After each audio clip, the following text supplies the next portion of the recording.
मंदिर की आत्मा। गांव बापस्ती की पहाड़ी पर एक मंदिर था जो कई वजहों से प्रसिद्ध था।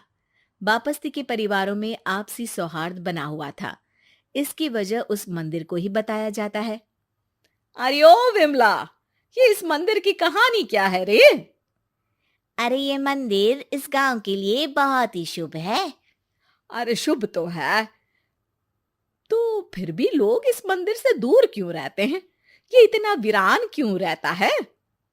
अरे बड़े बुजुर्ग कहते हैं कि मंदिर में आत्माओं का राज है जो लोगों की मदद करते हैं, लेकिन मंदिर से सभी को दूर भी रखते हैं। अरे ये कैसी आत्मा है जो लोगों की मदद भी करते हैं और लोगों को मंदिर से दूर भी रखते हैं?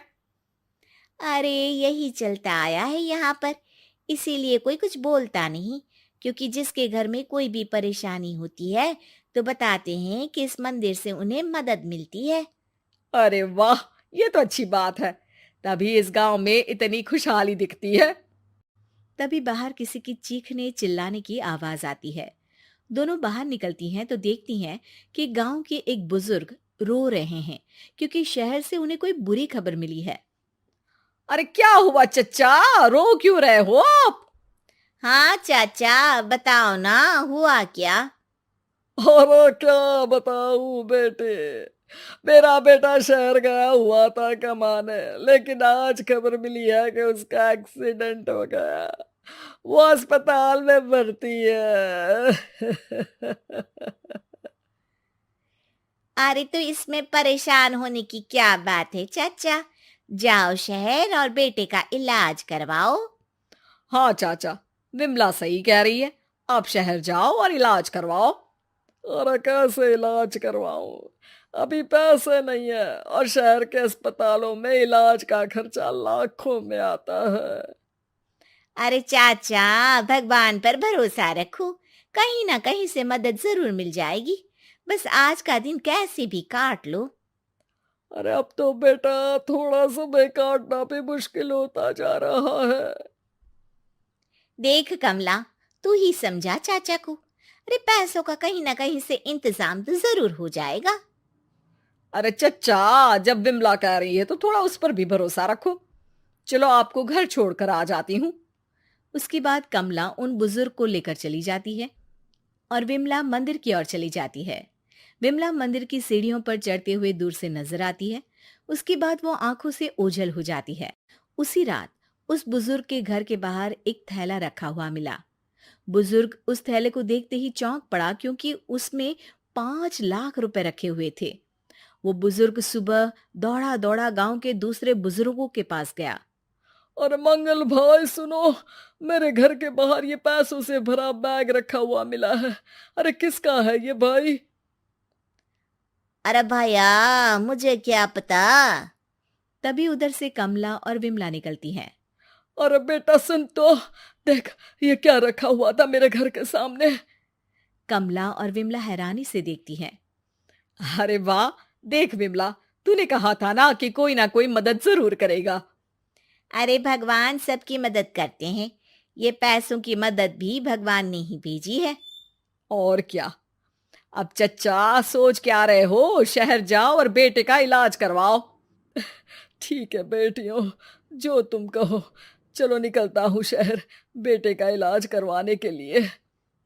अरे विमला, एक बात तो बता, ये इन्हें मिले तो कैसे मिले पैसे? अरे मैं ना कहती थी कि ये मंदिर सबकी मुसीबतों में मदद भेजता है।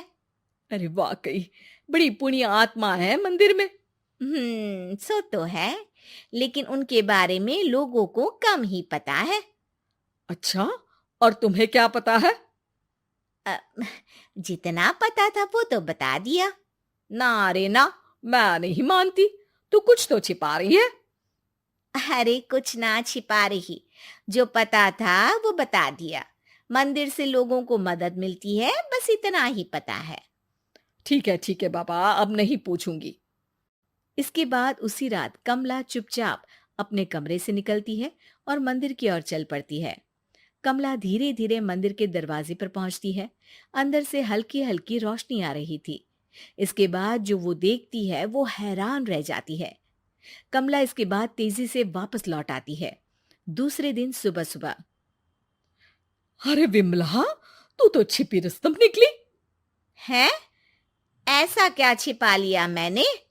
अरे तूने तो भनक ही नहीं लगने दी और चाचा की मदद भी कर दी। हैं? ये क्या कह रही हो? ऐसा कैसे कह सकती हो तुम? मैंने कोई मदद वदद नहीं की। अरे सब पता है मुझे, कल रात मैं गई थी मंदिर। तो क्या देखा? अरे तुम्हारा पति और कुछ लोग वहां दिखे। बोरियों में नोट भरे हुए थे और सभी नोट गिनने में लगे हुए थे। तो तुम्हें क्या लगा वो क्या कर रहे थे? अरे मैं समझ गई कि वो लोग कहीं से डकैती कर पैसे लेकर यहाँ मंदिर के पीछे छिपाते हैं। अब जब तुम जान ही गई हो तो बता देती हूँ, लेकिन ये बात किसी को पता नहीं लगनी चाहिए। मेरे पति डकैती नहीं डालते हैं, बस उन लोगों से पैसे छीनते हैं जिन्होंने गलत तरीके से पैसे बनाए हैं। और फिर लोगों की मदद करते हैं। यही है वो पुण्य आत्माएं जो लोगों को मदद पहुंचाती है। अब समझी?